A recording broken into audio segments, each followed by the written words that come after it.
Hey everybody, how you doing? This is James from Wix1.com, WIX number 1.com, all things mobile. So this is kind of like a, comparison video slash kind of podcasty guy.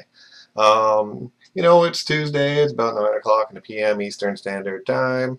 I just wanted to talk a little bit about headsets and maybe a little bit about the iPhone 5S and, kind of where things are going, BlackBerry, some other devices and stuff like that. So we'll just start off with headsets and we'll kind of like segue into a few other areas. The first thing we're going to talk about would be the headsets. This is the Blueant Q3. That's the box. There's a whole bunch of gear inside.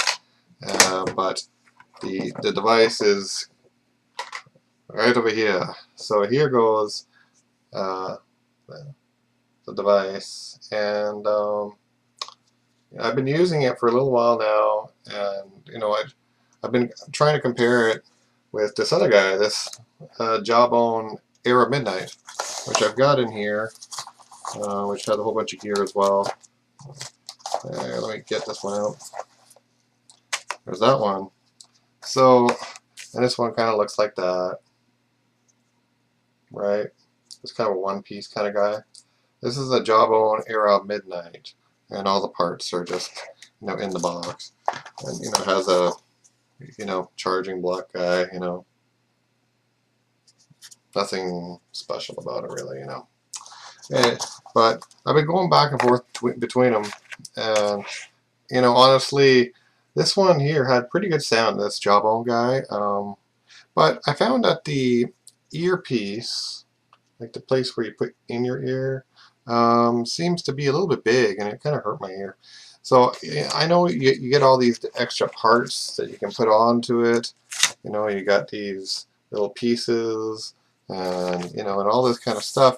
But it really seems like it's just a little bit too big.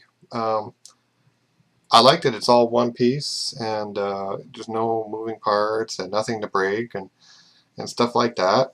But yeah, that the size kind of was a little bit of an issue for me. Uh, Other people may not have this problem, but I did. So I've been kind of leaving it in the box lately, and I kind of put it to the side for a little while. If I need it, I have it, kind of thing. But just the sound quality was pretty decent, and I really didn't have a lot of issues as far as sound is concerned. So I used to run a Blueant Q2, and that one sounded really pretty good, especially with a BlackBerry. Actually, it sounded awesome. Um, then I figured, okay, because I've been used to the size and the way that the Q2 was. I figured, okay, maybe I'll go and get this Q3, and you know, so I got the Q3. I got it for about 87 bucks or something like that, and fits in your ear good. All the options are nice, but people are telling me that I don't sound so good on their side, and that's kind of an issue. This is the latest technology from Blueant, and it really, honestly, it's not performing as well as it could. The hardware is much better, but the audio is not as good as it could be. So I'm a little kind of flustered, to say the least, because I love how they got the kind of answer button right there, and the volume rocker guy, and then on the inside there's a switch for on and off, and this kind of ear holder bracket works really well. Like the whole unit really, as far as design, is good. It's been that the quality has not been so good. At least with the iPhone 5S, it has not been so good. So I have not tested it with a BlackBerry or any Android device yet, but I do intend to shortly. So that you kind of sound like a Tweety bird, with this device, and when because I tend to travel quite a bit. I'm always on the highway, and so I do need this device to work well. In the past, I've noticed that iPhones are not so good for sound quality. That sure has translated through all the devices Apple has been putting out. Not one has been anywhere close to a BlackBerry's call quality or cell phone signal. Not even close. And the same would be for most of the Android devices. I know there's 2 new Android devices out, LG G2 and the Nexus 5 are some strong devices, as well as the Note 3. But we will test those out, and see how that goes as well. So as far as signal's concerned, at least with this device, this iPhone 5S, it did not perform as well as it could. And the Jawbone Midnight Era was pretty good, but a little bit sore in the ear. May be just me. This device can retail anywhere from $90 and up. The Jawbone Midnight Era is around $150, depending where you get it. So just to let you guys know, that's the experience that I've had anyway. So let's see here. This would be the iPhone 5S. It's been pretty good, other than the sound. It's kind of like three-quarters of one and half a dozen of another. Sometimes you get something and you're like, okay, great, I've got this device now, and it's worth all kinds of money. But it's like they took something out and put a bunch of other stuff in. And I've had this for a little while now, and I do enjoy the device, and it's quite nice. The phone overall, well, it's more of a media consumption device, to be perfectly honest. It's not necessarily a telephone. Even though it has a phone on there, it's really secondary. Let's see if I can get the case off so I can show it around. There we go. So this is the Space Gray edition. It's a very nice phone. Like really it is. And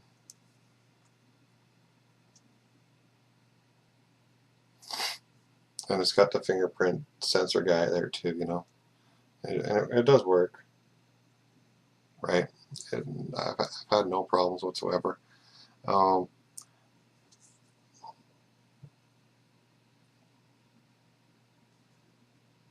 The aesthetics of the device is first rate. The build quality is awesome. I just, I expect more telephone, and as a result, I'm kind of disappointed sometimes with what I'm going to get.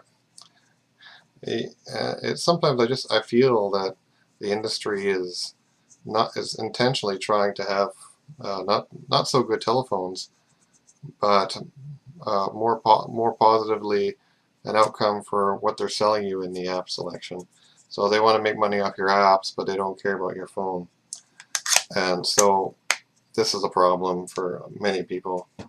I don't enjoy that part of the industry, because obviously they're kind of shortchanging the customer, and we as users are left with subpar devices. That's why BlackBerry has always been such a good hardware device for sound quality and signal. Mike Lazaridis, the founder, co-founder, he has a PhD in radio science. So that's why those devices have always been so good.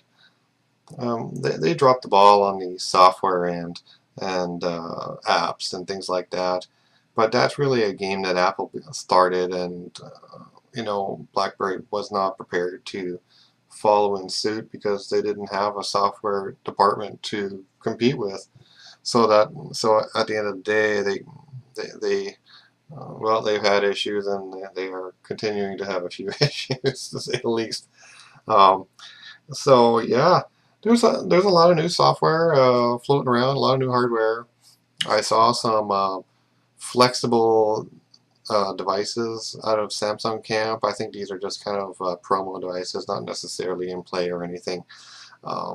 They have like flexible screens. They look like they're throwaway devices, like something that you could find in a vending machine, honestly.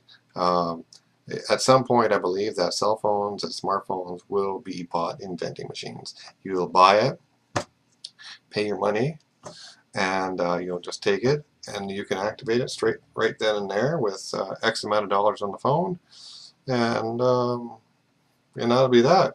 When you run out, you just toss it, and it's over. I think in Europe there are some devices like that, but it's not to this extent at the moment. Like they're still working out all this kind of stuff.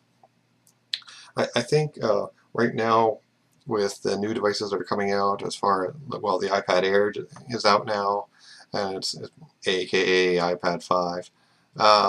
You know, and well, the iPad Mini version 2 with the Retina display. You know, these are all first generation devices as far as I'm concerned, because I think we're still very, very new. We're very early into this mobile space. We're still trying to get our footing as far as users and hardware and software manufacturers are concerned. This is really the early beginnings as far as mobile space is concerned. You know, I know it looks like we're deep into the whole thing from an outsider's kind of view, but the truth is, at some point we will have a strong signal in freestanding devices that way you can record video at will and have decent conversations at some point. All of our, I guess, impulses and facets will be able to access electronic devices at some point in time. You know, I guess it'll be more Star Trek-y or more, I guess, Star Wars even, or even the Jetsons. You know, I think devices are going that direction, but I don't believe that technology is there yet. And scientists and technology experts are working very hard to make it happen for the artificial intelligence version of our lives.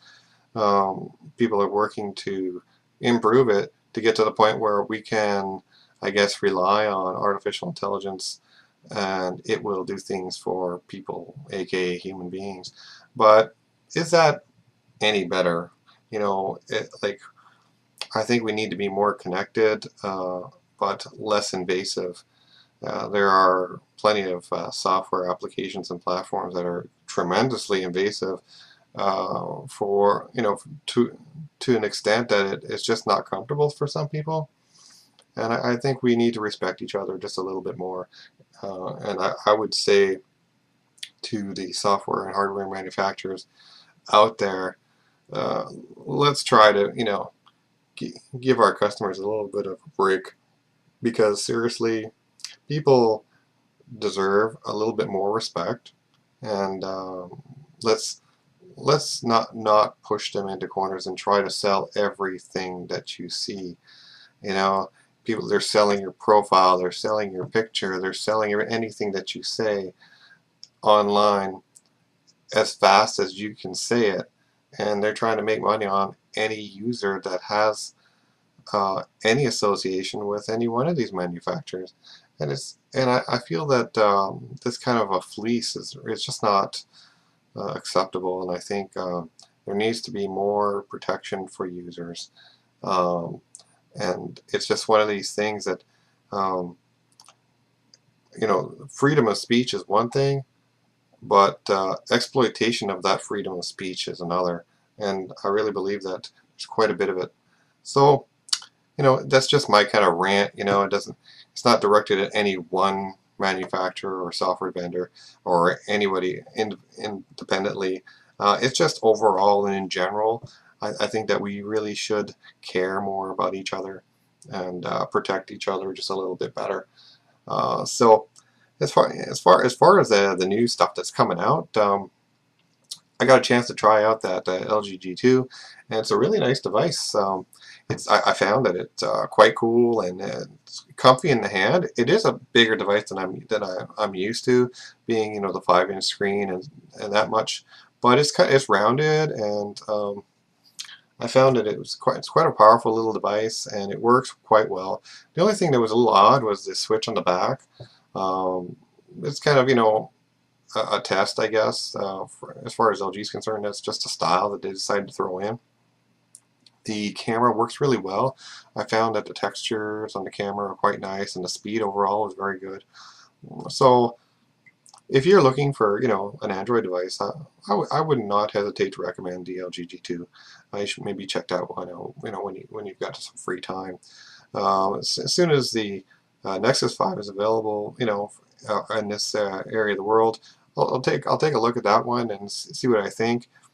Um, I really believe that we need to care about not only the build quality, the call quality, and the signal quality, because you can't just put out any old device and think people are going to buy it. They're not.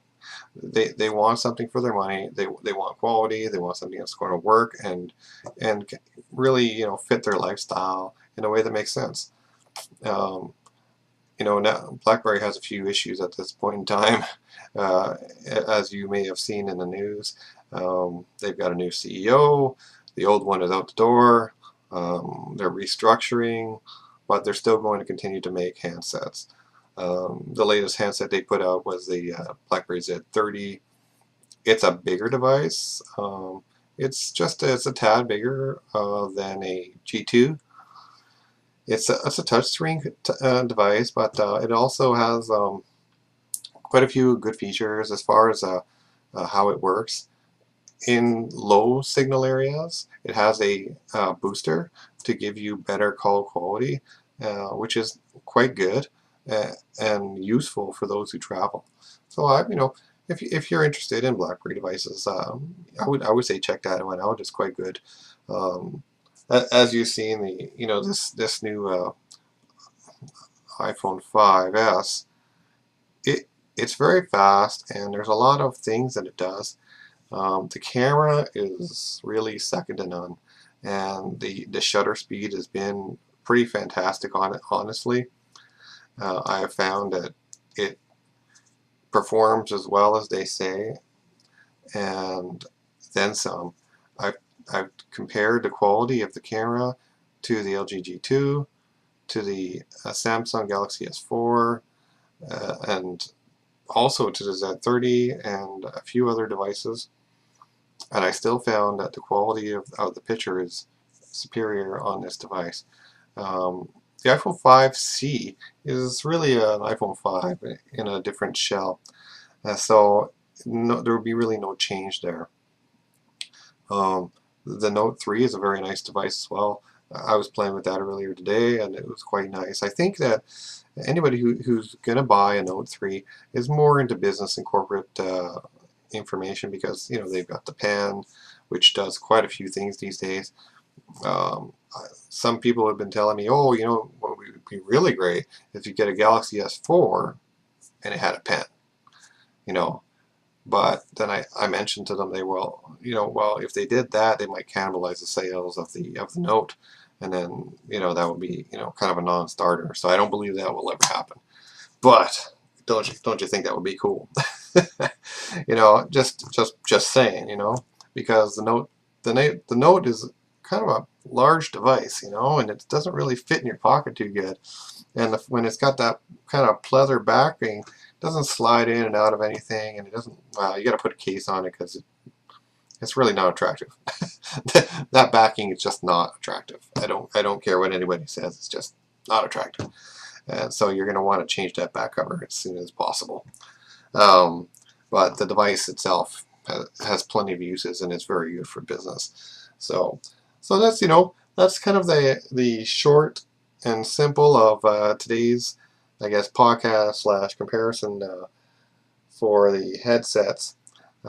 Be sure to check the website. We are working on some very cool things in the background, and sometimes we're not as quick as we could be to putting up new posts, but when things are ready, you will be more than happy at the things that we are going to deliver at in a future date. So as always, check the website, wix1.com, and we thank you for your support. Thank you.